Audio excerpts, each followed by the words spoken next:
نعمل اديت الصورة بالموبايل زي ما عملنا قبل كده. ادخل حملها من قناة التليجرام وافتح اللايت روم بتاعك وتابع معايا عشان نعمل لها اديت سوا.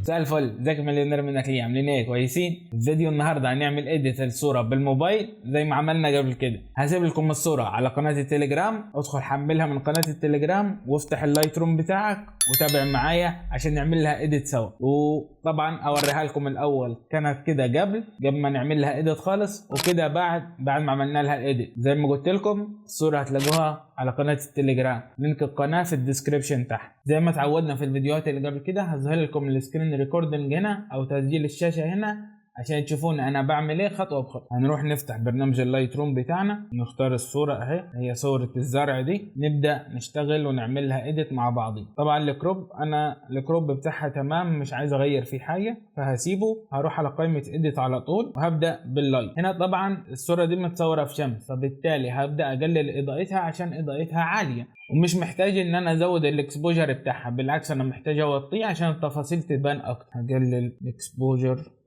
شويه بس مش قوي كده شايفه مناسب حلو. الكونتراست زوده شويه. بعد ما زودت الكونتراست خليته 21، هبدا اروح على الهايلايت. برضو احنا اتفقنا ان الاضاءه بتاعتها عاليه، فممكن اعلي الهايلايت حاجات بسيطه لان انا وضدت الاكسبوجر، فممكن الهايلايت اعليه شويه.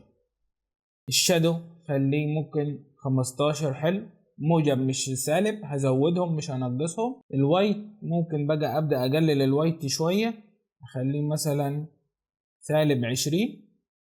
والبلاك هفتحه برضو سنه بسيطه كده، اخليه 20 مثلا او 21، شايفه مناسب كده. دي الصوره قبل ما اعمل الايديت بتاع اللايت. كده بعد ما عملنا الايديت بتاع اللايت هروح على كيرف وابدا اعمل نقطه في النص، والنقطه اللي فوق زي ما قلنا دي بتاعت الهايلايت انا هبدا اوطيها شويه عشان احنا اتفقنا لو طلعناها فوق بس فوق شايفها بقت مناسبه اكتر. هنا الالوان حاسسها بهتت بتاعتها، فانا مش بحب الالوان تبقى باهته، بحبها تبقى زاهيه اكتر، فانا هطلع الكيرف فوق اعلى اللي هي النقطة اللي في النص، وتحت هنا ممكن ننزلها فوق برضو بدأت تبقى الالوان بهتانة، فانزلها شوية لتحت بالشكل ده كده قبل الايديت خالص. كده بعد ما خلصنا الايديت بتاعنا هدوس مثلا هنا كده خلصنا اللايت والكيرف، هنبدأ مثلا نخش على الكلر. التمبريتشر هنا شايف الالوان مايلة مثلا للاصفر شوية، فهديها ممكن شوية ازرق واشوف ايه اللي يحصل، عشان اخلي مثلا الالوان شتوية شوية عشان هي كانت في الشتاء، فعايز مثلا اخليها باردة شوية،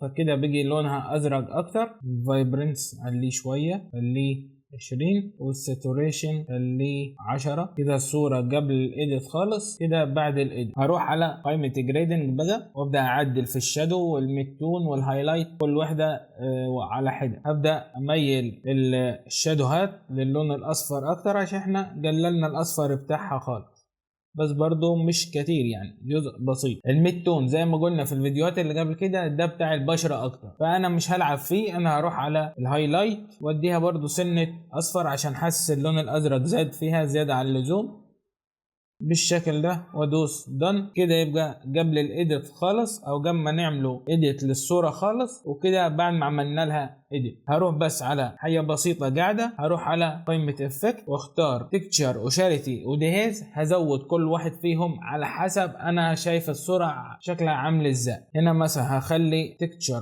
10، وهخلي شاريتي برضو 10، والديهيز هخليه برضو 10. كده حاسس شكلهم جميل حلو. هروح بقى على فيجنت واديها شوية حواف سودة حوالين الصورة كلها، ابدأ بس ازودها شوية 30 كده، شايفها مناسبة حلوة. اروح على قائمة ديتيل واروح على نويز وابدأ اعلي النويز، مش اعلي النويز، هعمل نويز ريدكشن عشان لو فيها نويز يتشال. بعد كده الشاربن هديها شوية شاربن صغيرين على 10 كده. الصورة بتاعتنا دي بيفور قبل ما نعمل اديت للصورة اصلا، وكده افتر بعد ما عملنا لها اديت. هروح على 3 نقط دول وادوس على سيف كوبي تو ديفايس عشان يحفظ لي نسخة على الجهاز زي ما اتفقنا قبل كده، واسيبه يخلص لحد ما يخلص ويعمل لها اكسبورتنج. كده خلص. بالتالي ادوس على السهم ده، وبرضه هتلاقيها في قائمة الايديت على برنامج اللايت روم في الموبايل بتاعك. وبكده يبقى خلصنا الايديت لصورة النخلة دي، ويا رب تكون عجبتكم. وزي ما قلت لكم في اول الفيديو هتلاقي الصورة الخام والصورة المعمول لها ايديت على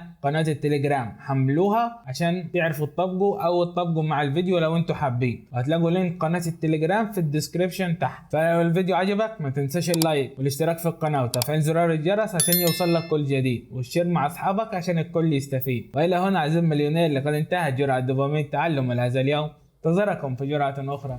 الى اللقاء.